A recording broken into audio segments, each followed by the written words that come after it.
Hello friends, welcome you in धरा classes. आज मैं आपको BA second semester English poetry का यूनिट 8 एक्सप्लेन करूंगा। मित्रों, यूनिट 8 में आपको मल्टीपल चॉइस क्वेश्चंस पढ़ने हैं, जो कि 51 मल्टीपल चॉइस क्वेश्चंस आपके लिए बहुत ही इंपॉर्टेंट होने वाले हैं। ये 51 मल्टीपल चॉइस क्वेश्चंस आपके एग्जाम के लिए बहुत ही महत्वपूर्ण हैं। शार्ट आंसर टाइप क्वेश्चंस के रूप में यदि आप इसको समझ जाते हैं तो शार्ट आंसर टाइप क्वेश्चंस को भी एक्सप्लेन कर पाएंगे। इसलिए ये वीडियो आपके लिए बहुत ही इंपॉर्टेंट होने वाला है। यदि आप चैनल पर पहली बार आए हुए हैं तो चैनल को लाइक और सब्सक्राइब अवश्य करें तथा अपने फ्रेंड्स के बीच में इस वीडियो को अवश्य प्रेषित करें मित्रों, जिससे हर स्टूडेंट के लिए वीडियो हमारा महत्वपूर्ण बन पावे। तो हम ध्यान देंगे, आपको यूनिट 8 को एक्सप्लेन करेंगे आज, जो कि English poetry BA second semester की आपके सिलेबस का कोर्स सिलेबस में है मित्रों। तो पूरी तरह से आपको एक्सप्लेन करूँगा, इसको हर वर्ड को एक्सप्लेन करते हुए मैं आपको क्लेरिफाई करने का प्रयास करूँगा। तो देखेंगे यहाँ पर सबसे पहले जो यूनिट 8 होता है आपका, यूनिट 8 में आपको क्या पढ़ना है। इसमें रोटरिक, प्रोसोडी, प्रैक्टिकल क्रिटिसिज्म होता है। यानी रोटरिक का मतलब होता है मित्रों, ये रोटरिक ऐसा व्याख्यान शास्त्र होता है। रोटरिक को व्याख्यान शास्त्र हिंदी में कहते हैं और प्रोसोडी का कहते हैं छंद शास्त्र। ये दो चीज़ें आपको पढ़नी होती हैं, जिसका प्रैक्टिकल क्रिटिसिज्म आपको लिखना होता है। ये आपके लॉन्ग आंसर टाइप क्वेश्चंस में और शॉर्ट आंसर टाइप क्वेश्चंस में इस तरह से आपसे पूछे जा सकते हैं। तो हम रोटरिक के बारे में आपको बताएंगे, जो कि व्याख्यान शास्त्र होता है।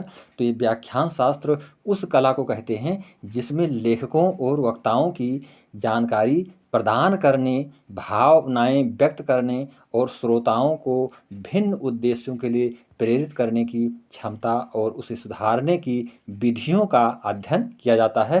तो ये चीज़ें हमको समझना है कि जो व्याख्यान शास्त्र होगा वो हमको इस तरह से समझ लेना है कि उस कला को कहते हैं जिसमें कि लेखकों और वक्ताओं की जानकारी प्रदान करने और भावनाएं व्यक्त करने और श्रोताओं को भिन्न उद्देश्यों के लिए प्रेरित करने की क्षमता और उसे सुधारने की विधियों का अध्ययन किया जाता है। किसके अंतर्गत? इस रोटरी के अंतर्गत मित्रों। और प्रोसोडी का मतलब होता है छंद शास्त्र। ये छंद शास्त्र जैसा हम हिंदी में पढ़ते आए हैं, उसी तरह से इंग्लिश में भी आपको प्रोसोडी यानी छंद शास्त्र पढ़ना होता है। तो इसका प्रैक्टिकल क्रिटिसिज्म आपको मिलेगा, जिसमें कि मल्टीपल चॉइस क्वेश्चंस बनते हैं, जो कि मोस्ट इंपॉर्टेंट होते हैं आपके लिए। तो 51 मल्टीपल चॉइस क्वेश्चंस को मैं एक्सप्लेन करूंगा मित्रों, पूरी तरह से आप इसको समझते चलें। तो देखेंगे क्वेश्चन नंबर 1 जो आपका है, who first coin the term the theatre of the observe in 1961। यानी कि 1961 में सर्वप्रथम किसने जो है थिएटर को एक विशेष रूप का दर्जा प्रदान किया, जाना। तो इसमें 4 ऑप्शन दिया गया है मित्रों। इस 4 ऑप्शन में एक ही ऑप्शन आपका करेक्ट है।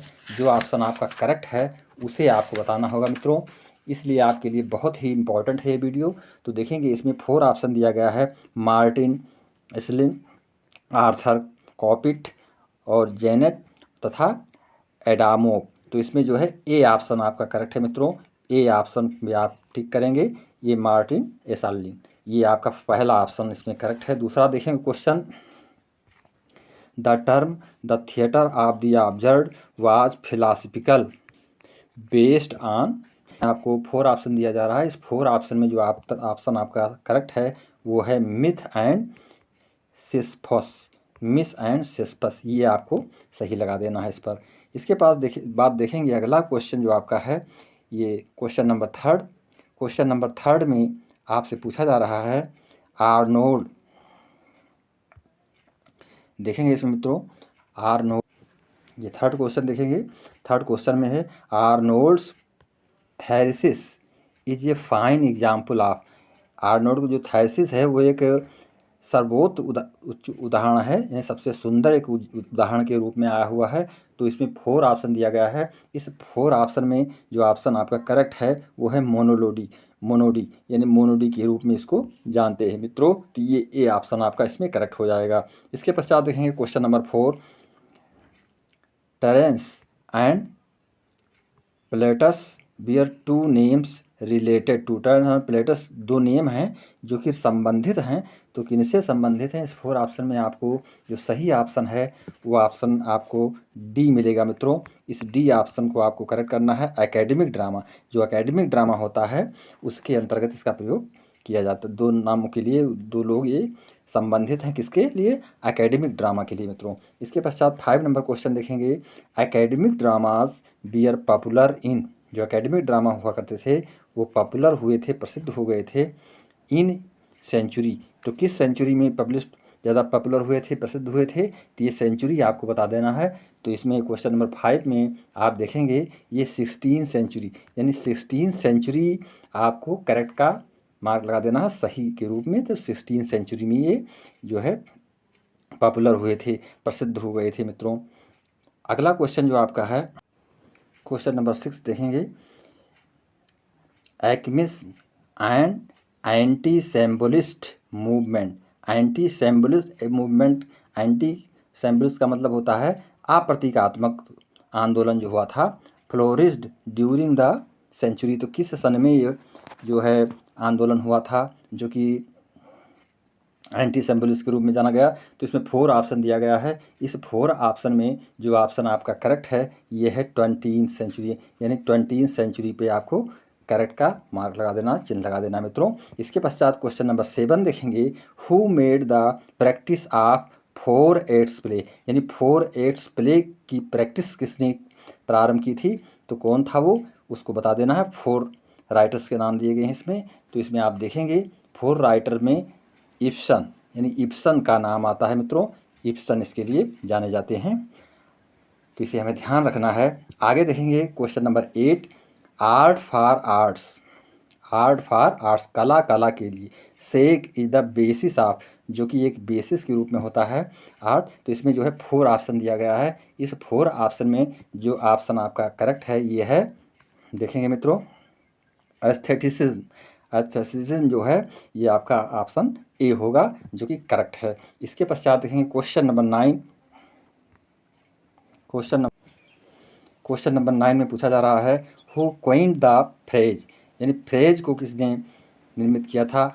ये जो आई लिखा हुआ, आई आर्ट प्योर आई आर्ट, इसमें जो है ये फ्रेज लिखा गया था, जिसमें बेंजामिन कांस्टेंट गेटर्स, और इसमें 4 ऑप्शन दिया गया है जिसमें आपका ऑप्शन ए करेक्ट है मित्रों। ये पे आपको जानना है इसको, बेंजामिन कांस्टेंट, यानी बेंजामिन कांस्टेंट ने जो है आई आर्ट प्योर आई आर्ट, ये हु कोइन्ड द फ्रेज, इस फ्रेज का प्रयोग किया था इसमें उन्होंने, तो इनका नाम था बेंजामिन कांस्टेंट। तो क्वेश्चन नंबर 9 में ए ऑप्शन आपका करेक्ट होगा। क्वेश्चन नंबर 10 देखिए, क्वेश्चन नंबर 10 में आपसे पूछा जा रहा है, the French aestheticism was brought into England by, यानी कि द फ्रेंच एस्थेटिज्म जो था वो ब्रॉट लाया गया था कहाँ पर? इंग्लैंड में। तो किसके द्वारा लाया गया, कौन लाया था मित्रों, ये हमको समझना है। तो इसमें आप देखेंगे ये क्वेश्चन आपके लिए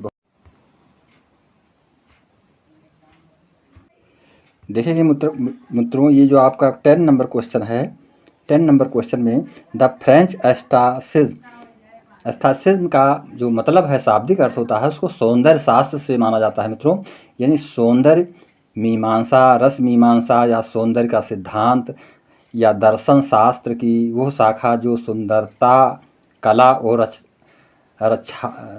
रसात्मक अनुभव के स्वभाव के अध्ययन तथा उनके सैद्धांतिक समीक्षा से संपृक्त होता है, तो उसको सौंदर्य शास्त्र के रूप में हम जान सकते हैं इस वर्ड को। तो द फ्रेंच एस्थेटिज्म का मतलब होता है जो फ्रेंच का जो सौंदर्य शास्त्र था, was brought into England by, वो इंग्लैंड में लाया गया था। तो इसमें 4 ऑप्शन दिया गया है। इस 4 ऑप्शन में जो ऑप्शन आपका करेक्ट है किसके द्वारा लाया गया मित्रों, तो ये आपको देखना है। तो वाल्टर पैटर के द्वारा, यानी वाल्टर पैटर जो है इसको लाए हुए थे सौंदर्य शास्त्र को मित्रों। अगला देखेंगे question number 11, which one is known as a regular ode, यानी रेगुलर ओड के रूप में किसको जाना जाता है? 4 ऑप्शन दिया गया है इसमें। तो इस 4 ऑप्शन में जो ऑप्शन आपका करेक्ट है वो है ईपोड, ये बी वाला ऑप्शन, यानी बी आपका करेक्ट है, ईपोड को रेगुलर ओड के रूप में जाना जाता है। इसके पश्चात देखेंगे question number 12, who defined the term affective fallacy, यानी अफेक्टिव फैलेसी के रूप में जो है टर्म को किसने डिफाइन किया था, तो इसमें 4 ऑप्शन दिया गया है। इस 4 ऑप्शन में जो ऑप्शन आपका करेक्ट है इसमें डी माना जाएगा मित्रों, यानी कि ए और बी ये दोनों लोग बिम्सार्ट एंड बर्सले यानी दोनों लोगों ने जो है इसको इफेक्टिव फैलेसी को जो है टर्म के रूप में जाना था। अब हम क्वेश्चन नंबर 13 इसमें पूछा जा रहा है means playing with an familiar person. एक पारिवारिक रूप में परिवार के साथ में खेलने का मतलब क्या होता है। Event land are idea are an oblique hint to something in passing without explicitly mentioning it. तो इसमें 4 ऑप्शन दिया गया है।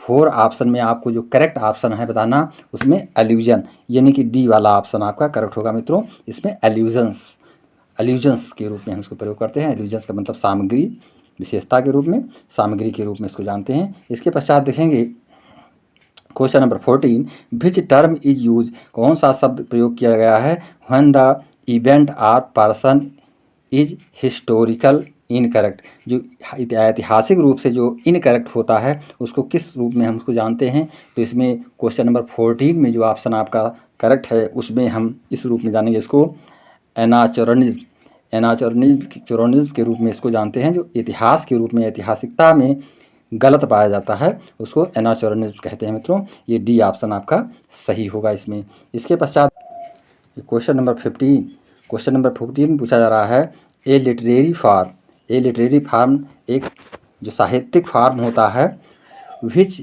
Describe the physical and psychological detail authors personality यानी लेखकों के व्यक्तित्व के बारे में जो मनोवैज्ञानिकता से भरी हुई चीज़ें फिजिकली और साइकोलॉजिकली जो बातें हैं उसको साहित्य शास्त्र में किसने वर्णन किया था, कौन वर्णन करता है। तो इज नोन एज जो ऐसा वर्णन करता है उसको जाना जाता है। इसमें 4 ऑप्शन दिया गया है मित्रों। तो ये 4 ऑप्शन में जो ऑप्शन आपका करेक्ट है वो उसको हम किस रूप में जानते हैं, एंटी नॉवेल के रूप में, यानी एंटी नॉवेल के रूप में इसको जाना जाता है। तो ये सी नंबर ऑप्शन आपका करेक्ट होगा। इसके पश्चात देखें question number 16 who use first this term यानी किसने इस टर्म को पहली बार प्रयोग किया। रिटोरिक टर्म को जो है किसने प्रयोग किया, यानी कि जो व्याख्यान शास्त्र होता है इसका प्रयोग किसने किया सर्वप्रथम। तो इसको आपको बताना है। तो क्वेश्चन नंबर 16 में आपको जो ऑप्शन आपका सही है वो बी है मित्रों। इसमें जो है इन्होंने बताया था नेथलाई सैल्यूटो ने इसको बताया था कि जो है एरोटरी क्या होता है, इसका प्रयोग हम कब कैसे करते हैं, इनके विषय में मित्रों। इसके पश्चात क्वेश्चन नंबर 17 देखेंगे to evoke maximum excitement with minimum information is the chief characteristic of. Maximum excitement का मतलब होता है उत्तेजनाएं, उत्साह जो होते हैं। तो मैक्सिमम जो उत्साह होता है विथ मिनिमम इंफॉर्मेशन एक निश्चित रूप से एक निश्चित सूचनाओं के आधार पर जो चीफ कैरेक्टरिस्टिक होते हैं उनकी मुख्य विशेषताओं को बताने वाली चारित्रिक रूप से। तो इसको हम किस रूप में जानते हैं साहित्य में मित्रों।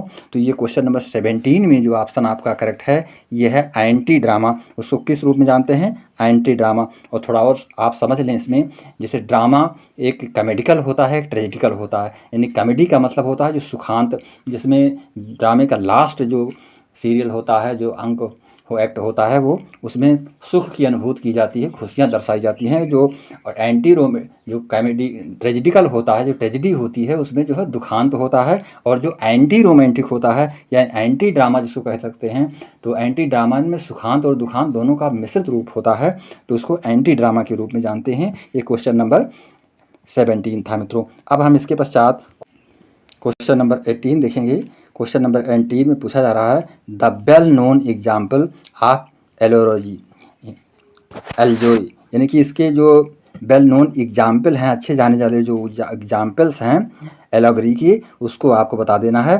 तो इसमें 4 ऑप्शन दिया गया है मित्रों। इस 4 ऑप्शन में जो ऑप्शन आपका करेक्ट होगा ये पहला ऑप्शन ही आपका करेक्ट है। तो इसमें पिलग्रिम्स प्रोग्रेस, यानी पिलग्रिम प्रोग्रेस का मतलब होता है जिसमें कि तीर्थाटन संबंधी या देशाटन संबंधी चीज़ें जिसमें उन्नतपूर्ण बताई जाती हैं, जो उसको एलर्जी के अंदर से जानते हैं मित्रों। इसके पश्चात जो देखेंगे question number 19 which one betrays a spiritual or moral lesson under a familiar story in the surface level.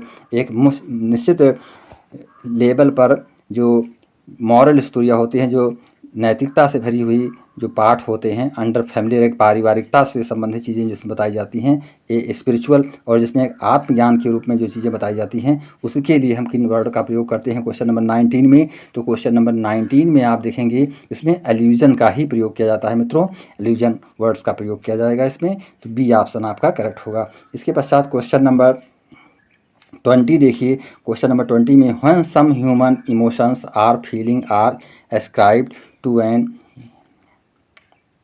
Inanimate natural object the term use is. जो एक मानव के लिए यानी कि उसके अनुभव सोच विचार के लिए जो उसका इमोशन होता है, जो उसकी भावनाएं होती हैं, उसके लिए जो जिस वर्ड का प्रयोग किया जाता है एक सिस्टम के रूप में साहित्य में, उसके लिए किस शब्द का प्रयोग करते हैं ये हमें समझना है। तो इसमें जो है आप देखेंगे कि इसमें भी 4 ऑप्शन दिया गया है। इस 4 ऑप्शन में क्वेश्चन नंबर 20 में देखेंगे आप 4 ऑप्शन में जो ऑप्शन आपका करेक्ट है वो है, करेक्ट ऑप्शन आपका है पैथेटिक फैलेसी, यानी पैथेटिक फैलेसी, ये बी वाला ऑप्शन आपका मित्रों करेक्ट है। इसमें ये पैथेटिक फैलेसी के रूप में इसको जानते हैं। इसके पश्चात देखें question number 21, who coined the phrase pathetic fallacy, यानी पैथेटिक फैलेसी को किसने एक्सप्लेन, देखेंगे इसमें जो है टी.एस. इलियट का नाम आ रहा है, रस्किन का नाम आ रहा है, कोलरिज का और पैटर का। ये 4 राइटर्स के नाम आ रहे हैं। इस 4 राइटर्स के नेम में जो आपका करेक्ट है वो कोलरिज, यानी कोलरिज थे जिन्होंने पैथेटिक फैलेसी को जो है फ्रेज का प्रयोग किया है। इसके पश्चात देखेंगे which form of novel is known as a novel of the road, यानी किस टर्म जो नावल है, जो उपन्यास है, उसको नावल ऑफ द रोड के रूप में जाना गया है। तो इसमें भी 4 ऑप्शन दिया गया है। इस 4 ऑप्शन में जो ऑप्शन आपका करेक्ट है वो साइकोलॉजिकल, यानी कि बी ऑप्शन आपका करेक्ट है मित्रों, यानी साइकोलॉजिकल ये जाना गया है इसको मनोवैज्ञानिक रूप से। अब आप देखेंगे यहाँ पर 23 नंबर क्वेश्चन में an excellent instance of A well night plot is, excellent सबसे खूबसूरत सबसे अच्छा जो है इंस्टेंट प्लॉट जो बताया गया है ए वेल नाइट प्लॉट इज, जिसमें कि जो इसके राइटर्स हैं। तो इसमें देखेंगे आप 4 ऑप्शन दिया गया है। इस 4 ऑप्शन में जो ऑप्शन आपका करेक्ट है वो है बी, इसमें फील्डिंग टॉम जोन्स ने इसको किया है मित्रों। ये आपका क्वेश्चन नंबर 25, क्वेश्चन नंबर 25 में पूछा जा रहा है the well known instance of the novel of action is, सबसे अधिक जाने वाला well known instance of novel का जो उपन्यास होता है उसका जो एक्शन होता है वेल नोन अच्छी तरीके से जाने वाला। इसमें आप 4 ऑप्शन देख रहे हैं। इस 4 ऑप्शन में जो ऑप्शन आपका करेक्ट है वो है बी, यानी कि स्टीवेंसन ट्रेजर आइसलैंड, ये हम इसको करेंगे, यानी कि बी नंबर ऑप्शन आपका इसमें करेक्ट होगा मित्रों। इसके पश्चात क्वेश्चन नंबर 25 देखेंगे Donne and his followers, Donne और उनके अनुयायी बियर क्रिश्चियन थे, मेटाफिजिकल पोएट्स, यानी मेटाफिजिकल पोएट के रूप में जाने बाई।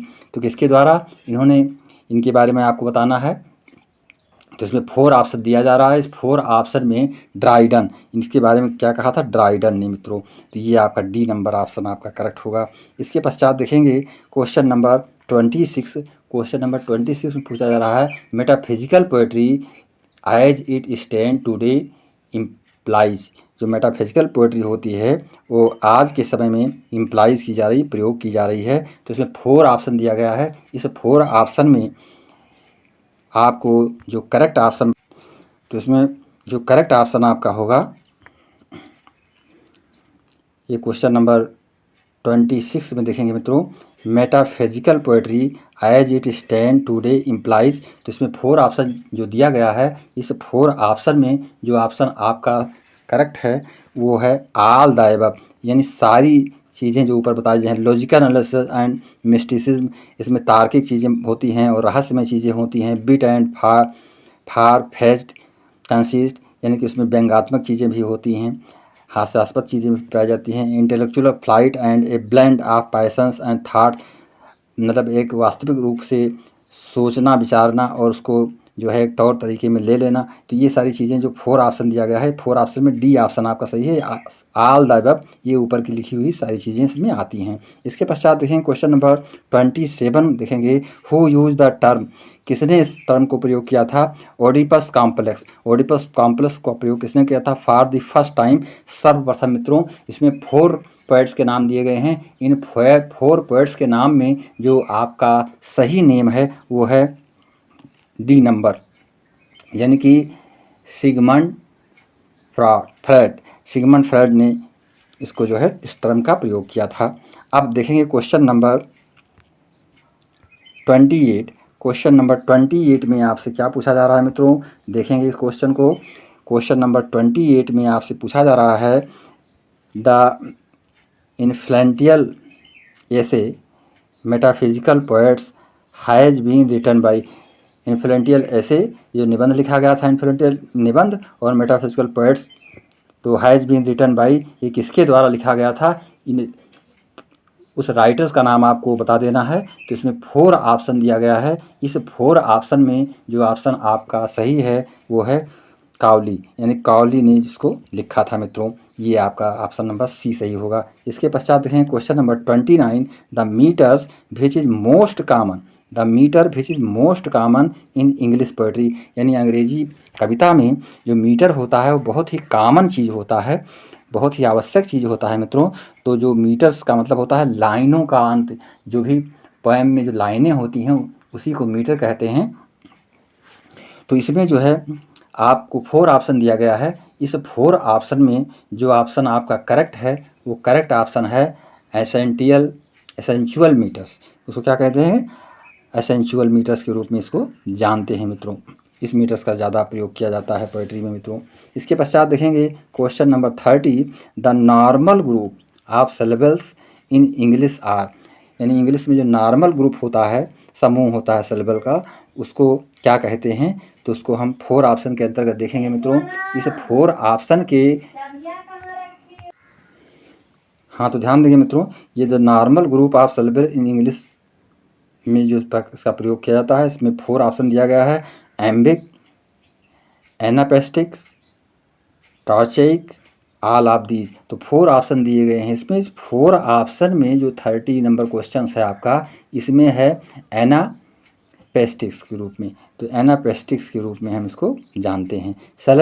सेलेबस के बारे में आपको समझना होगा थोड़ा, इसको हम बताना चाहते हैं। जो पोएम होती है, जो उस पोएम को जो हम एक्सप्लेन करते हैं, तो इसमें जो एक मीटर्स में जो उसके जो भाग होते हैं अलग अलग, उसी को सिलेबस कहते हैं।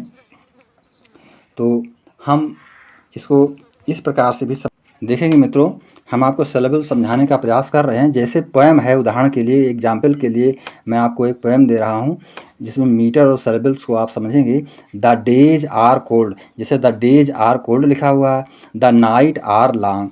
तो इस तरह से 2 आप देख रहे हैं, तो ये एक मीटर्स होगा दोनों मिलकर के। The days are cold, the night are long, तो ये एक मीटर हुआ। लेकिन द डेज आर कोल्ड, जो ए पार्ट हुआ, द डेज आर कोल्ड, इसको हम डेज और कोल्ड जो बीच में आ रहा है, तो डेज और कोल्ड को क्या कहेंगे, सिलेबल कहेंगे। इसी तरह नाइट और लॉन्ग को भी सिलेबल कहेंगे। लेकिन ये मिल करके एक मीटर्स का प्रयोग करते हैं, जिसको एक पोएटिक लाइन कहते हैं। तो जब हम इसको अलग अलग ढंग से समझते हैं तो उसी को सिलेबल कहते हैं। तो ये चीज़ें हमको ध्यान रखना है। तो इसमें जो है एनापेस्टिक्स,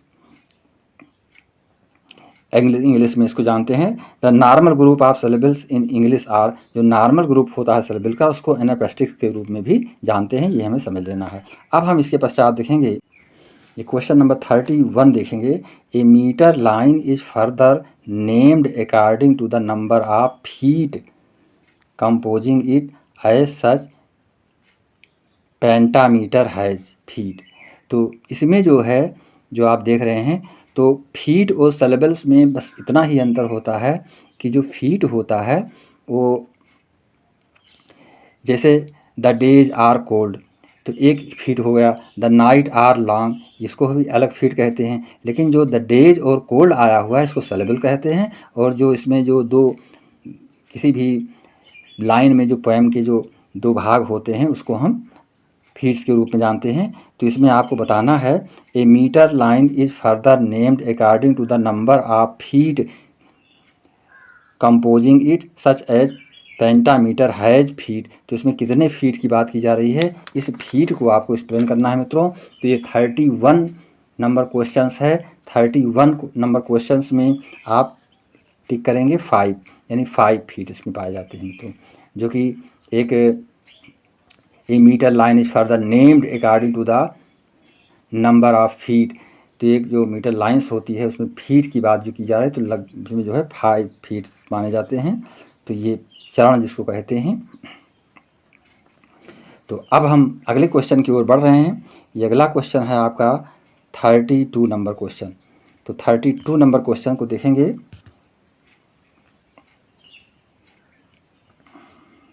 ये 32 नंबर क्वेश्चन है आपका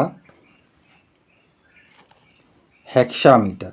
hexameter which was the most popular ancient measure consist of feet. जो हेक्सामीटर होता है उसमें कितने फीट होते हैं इसे आपको बताना है।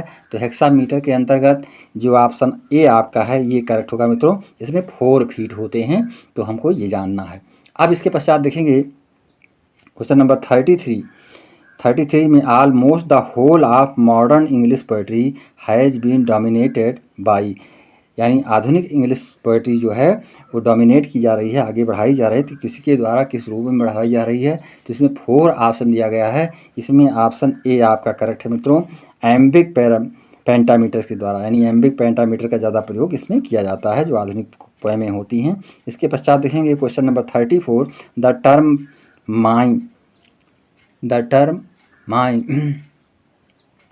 which denotes a type of drama in which an actress tells a story by means of gestures originated, यानी किसके द्वारा इस स्टोरी को ओरिजिनेट किया गया था यह आपको बता देना है। तो इसमें 4 ऑप्शन दिया गया है। इस 4 ऑप्शन में जो ऑप्शन आपका सही है वो सी है मित्रों। इसमें इटली एंड इंग्लैंड, यानी इटली और इंग्लैंड ने इसको जो है शुरुआत की थी। तो इसके पश्चात जो है अगला क्वेश्चन देखेंगे 35 नंबर क्वेश्चन।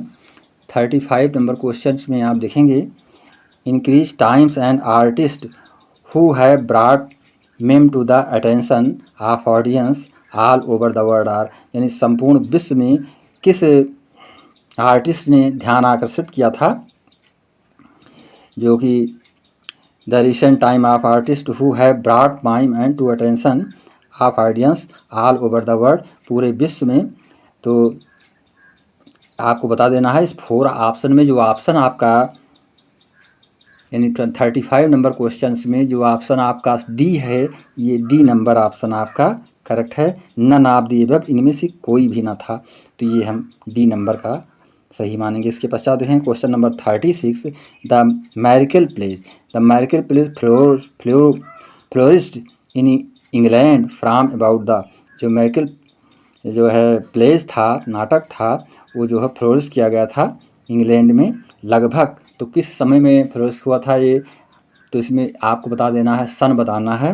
तो क्वेश्चन नंबर 36 में ये आपको ए ऑप्शन जो है, ए ऑप्शन ही सही है। 20 यानी कि 12th to 14 यानी 12th to 14 यानी कि 12वीं और 14वीं सेंचुरी में ऐसा किया गया था। इसके पश्चात देखें question number 37, one of the earliest instances of a mock epic poem in literature is believed to be, जो एक मॉक एपिक होता है, जो महाकाव्य होते हैं, ए मॉक एपिक्स, तो वो उसको हम किस रूप में इंग्लिश में जानते हैं ये आपको बता देना है। तो इसमें देखें क्वेश्चन नंबर 37 में आपको कैंटरबरी टेल्स के रूप में जानते हैं। सी ऑप्शन आपका सही है मित्रों, कैंटरबरी टेल्स के रूप में हम इसको जानते हैं, जो कि ए मॉक एपिक के रूप में होता है। अगला जो है क्वेश्चन नंबर 38 देखेंगे। क्वेश्चन 38 में पूछा जा रहा है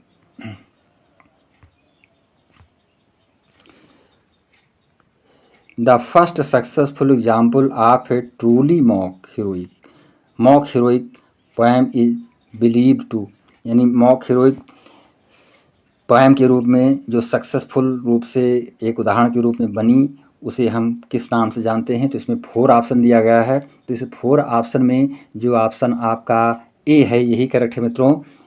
ये the battle of frog and mice by Homer, यानी होमर के द्वारा लिखा गया the battle of frog and mice, यानी कि मेढक और चूहों का युद्ध। तो इसमें जो है आपको ए ऑप्शन सही करना है। अब इसके पश्चात देखेंगे 39 नंबर क्वेश्चन देखेंगे मित्रों। The best example of novel of character is suppose to be. The best example novel, जो एग्जाम्पल नावल उदाहरण तौर पर एक नावल होता है, novel of character is suppose to, उसमें सपोज किसका किया जाता है, तो सपोज की बात की गई है इसमें। तो 4 ऑप्शन दिया गया है। इस 4 ऑप्शन में जो ऑप्शन आपका सही है वो है डी। इसमें से किसी के भी बारे में नहीं कहा जा सकता है, तो इसमें डी ऑप्शन आपका सही होगा। इसके पश्चात देखेंगे question number 40। The famous novel of manners are, यानी जो प्रसिद्ध novel manners, novel of manners था, famous novel, the famous novels of manners are, ये किसने लिखा है, तो इनके बारे में आपको बता देना है। तो इसमें जो है सी ऑप्शन आपका सही है मित्रों। इसमें वैनिटी फेयर, यानी वैनिटी फेयर, इनके बारे में आपको सी ऑप्शन आपको सही करना है। अब इसके पश्चात देखेंगे ये क्वेश्चन नंबर 41 देखेंगे मित्रों। Which term is used when sexual pleasure is dried by inflicting psychological और physical pain on victim. Most important question मित्रों। इसको हम इस टर्म को इस तरह से समझेंगे कि सेक्सुअल प्लीजर के रूप में, और जो है ड्राइव करता है, जो आगे बढ़ता है एक सेक्सुअल आनंद के रूप में, और दूसरा है जो है इन्फ्लिक्टिंग साइकोलॉजिकल, और दूसरा है फिजिकल पेन, और फिजिकल पेन माने शारीरिक दर्द के रूप में। तो इसमें 4 ऑप्शन दिया गया है। तो इस 4 ऑप्शन में किस वर्ड का प्रयोग करते हैं इसके लिए, तो इस 4 ऑप्शन में जो आपको बताना है सही ऑप्शन मित्रों, ये सही ऑप्शन है सैडिज्म, यानी कि सैडिज्म जो होता है, ये सी नंबर ऑप्शन आपका इसमें सही होगा। इसके पश्चात देखेंगे question number 42। In which literary form of legendary hero of the past performs some wonderful adventures and makes a heroic achievement. तो इसमें आपको 4 ऑप्शन मिलेंगे मित्रों। इस 4 ऑप्शन को आपको क्लियर करना है कि इसमें कौन सा सही है। क्वेश्चन नंबर 42 में तो देखेंगे यहाँ पर क्वेश्चन नंबर 42 में जो ऑप्शन आपका सही है वो है डी नंबर ऑप्शन, यानी कि सैडिस्टिक नावल। सैडिस्टिक नावल, इन सैड से सैडिस्टिक नावल बन गया है। तो सैडिस्टिक नावल्स का हम यहाँ पर पूरे उपन्यास के रूप में इसको जानते हैं मित्रों, दुख से भरी हुई चीज़ें। इसके पश्चात देखेंगे जो है question number 43। Who coined the term sensuousness. तो इस सेंसुअसनेस शब्द का प्रयोग, टर्म किसने प्रयोग किया, तो आपको 4 ऑप्शन मिल रहा है। इस 4 ऑप्शन में जो ऑप्शन आपका ये है ये करेक्ट होगा मित्रों। कीट्स ने इसका प्रयोग किया था मित्रों। सेंसुअसनेस का प्रयोग कीट्स ने किया था। एक भावनात्मकता को लिए हुए अपनी भावनात्मकता को उन्होंने दिखाया था, उसको आगे बढ़ाने का प्रयास किया था। जो कि कीट्स जो है बहुत ही डीपली प्रकृति के भी प्रेमी थे, और इनकी भावनाएं बहुत ही कवित्व के रूप में, एक कवि के रूप में सहृदय थी। तो यहाँ पर देखेंगे क्वेश्चन नंबर 44 पर हम आ रहे हैं। Who criticised Coleridge for the latter lack of negative capability. Negative capability का मतलब नकारात्मक क्षमता। तो नकारात्मक क्षमता में कोलरिज को किसने बताया था, इसके बाद किसने कही थी इस बात को। तो इसमें 4 ऑप्शन दिया गया है क्वेश्चन नंबर 42 में मित्रों। क्वेश्चन नंबर 42 में 4 ऑप्शन दिया गया है। तो 4 ऑप्शन में आपका जो ऑप्शन है वो सी करेक्ट होगा। इलियट ने कहा था मित्रों, तो इलियट यानी सी ऑप्शन आपका इसमें करेक्ट होगा। इसके पश्चात देखेंगे ये क्वेश्चन नंबर 45। क्वेश्चन नंबर 45 देखेंगे मित्रों। क्वेश्चन नंबर 45 में पूछा जा रहा है, ये question number 45, the prime example. ध्यान देंगे यहाँ पर मित्रों, ये जो है प्राइम एग्जाम्पल्स के विषय में बताना है आपको। ये prime example, the prime example of the negative capability as a viewed by Keats was, यानी कि निगेटिव कैपेबिलिटी के बारे में जो उनका उद्देश्य था, तो कीट्स इसमें जो है वो कीट्स थे। तो इसमें देखेंगे 4 ऑप्शन दिया गया है। 45 नंबर क्वेश्चन में 4 ऑप्शन दिया गया है। तो इसमें कोलरिज यानी कीट्स के अनुसार कोलरिज को बताया गया था। तो इसमें ए नंबर ऑप्शन सही होगा। इसके बाद देखें question number 46, novel is the of the literary form, जो उपन्यास है वो एक लिटरेरी फॉर्म के रूप में है। तो इसमें 4 ऑप्शन दिया गया है। इस 4 ऑप्शन में जो ऑप्शन आपका सही है क्वेश्चन नंबर 46 में मित्रों, ये है आपका D number option, none of these, यानी इसमें आपको किसी के भी बारे में नहीं बताना है, none of these, D option आपको सही करना है। इसके बाद देखेंगे question number 47, the term medievalism was first use by, medievalism का मतलब होता है जो मध्यकालीन समय था उनके लिए प्रयोग किया गया जो था। तो इसमें 4 ऑप्शन दिया गया है, 4 पोएट्स के नाम दिए गए हैं। इस 4 पोएट्स के नाम में क्वेश्चन नंबर 47 में जो सही है वो सी ऑप्शन आपका सही है, कोलरिज, यानी कोलरिज के विषय में आपको दिखना होगा। इसके पश्चात देखेंगे जो अगला क्वेश्चन आपका है क्वेश्चन नंबर 48 देखेंगे मित्रों। क्वेश्चन नंबर 48 में आपसे पूछा जा रहा है, who invented the term comic epic in prose, यानी कॉमिक एपिक प्रोज में की खोज किसने की थी। तो इसमें 4 पोएट्स के नाम दिए गए हैं। 48 क्वेश्चंस में नंबर क्वेश्चन में 4 ऑप्शन दिया गया है। इस 4 ऑप्शन में जो ऑप्शन आपका सही है वो है डी, हेनरी जेम्स ने, यानी हेनरी जेम्स ने जो है खोज की थी टर्म की कॉमिक एपिक के रूप में प्रोज में मित्रों। तो इसमें हेनरी जेम्स का नाम आता है। इसके पश्चात देखेंगे जो अगला क्वेश्चन है 49 number question, who originated the genre melodrama, genre melodrama की क्वेश्चन किसने ओरिजिनेट किया था मित्रों। तो इसमें 4 राइटर्स के नाम दिए गए हैं। तो 4 राइटर्स के नेम में जो ऑप्शन आपका सही है वो फर्स्ट ही है, टॉम टेलर, टॉम टेलर्स के विषय में बताया जा रहा है। तो ये ए ऑप्शन आपका इसमें सही होगा। इसके पश्चात देखें क्वेश्चन नंबर 50 में, व्हाट इज प्रोसोडी, यानी प्रोसोडी क्या होता है। प्रोसोडी एक छंद शास्त्र के रूप में है मित्रों। तो छंद शास्त्र के रूप में हम इसको आपको बताएंगे, यानी शॉर्ट आंसर टाइप क्वेश्चंस के रूप में और लॉन्ग आंसर टाइप क्वेश्चंस के रूप में इसको हम पूरा क्लियर करेंगे, आपको स्पष्ट रूप से इसको व्याख्यायित करेंगे। तो प्रोसोडी का मतलब होता है छंद शास्त्र जो होता है। तो इसके बारे में आपको बताना है। इसमें 4 ऑप्शन दिया गया है। तो इस 4 ऑप्शन में जो ऑप्शन आपका करेक्ट है वो सी नंबर ऑप्शन करेक्ट है मित्रों। इसमें आपको the emotional appeal of poem, यानी the emotional appeal of poem, यानी भावनात्मक कथन जो होते हैं कविता के वो बताए जाते हैं। तो उसी को हम प्रोसोडी कहते हैं। इसके पश्चात जो लास्ट क्वेश्चन है मित्रों आपका, ये लास्ट क्वेश्चन है 51 नंबर क्वेश्चन। ये भी आपके लिए बहुत ही इम्पोर्टेंट है। तो ये लास्ट क्वेश्चन देखेंगे 51 number, who is the author of principles of literary criticism, यानी कि साहित्यिक आलोचनात्मक साहित्य को के सिद्धांत के रूप में, सैद्धांतिक आलोचना साहित्य के राइटर्स के रूप में किसको जाना जाता है 1924, एंड प्रैक्टिकल क्रिटिसिज्म, और प्रैक्टिकल क्रिटिसिज्म के रूप में किसको जाना जाता है 1929। तो इसमें जो है 4 ऑप्शन दिया गया है मित्रों। इस 4 ऑप्शन में जो ऑप्शन आपका करेक्ट है वो L.A. रिचार्ड्स को ये के बारे में मित्रों, I.A. रिचार्ड्स, यानी इनके विषय में जाना जाएगा। यानी कि इसमें जो ऑप्शन आपका सही है वो, तो ये I.A. रिचार्ड्स के रूप में जानेंगे इसको मित्रों।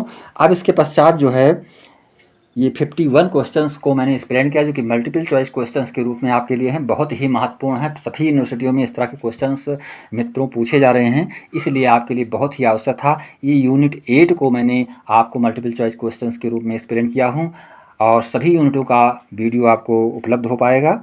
तो मैं चाहूँगा कि आप चैनल को लाइक और सब्सक्राइब अवश्य करें तथा कमेंट के रूप में हम तक अपनी प्रतिक्रिया को अवश्य प्रेषित किया करें, जिससे हम आपको उस तरह का वीडियो प्रदान कर पाऊँ और आपकी मदद कर पाऊँ। इसी के साथ नमस्कार, जय हिंद, जय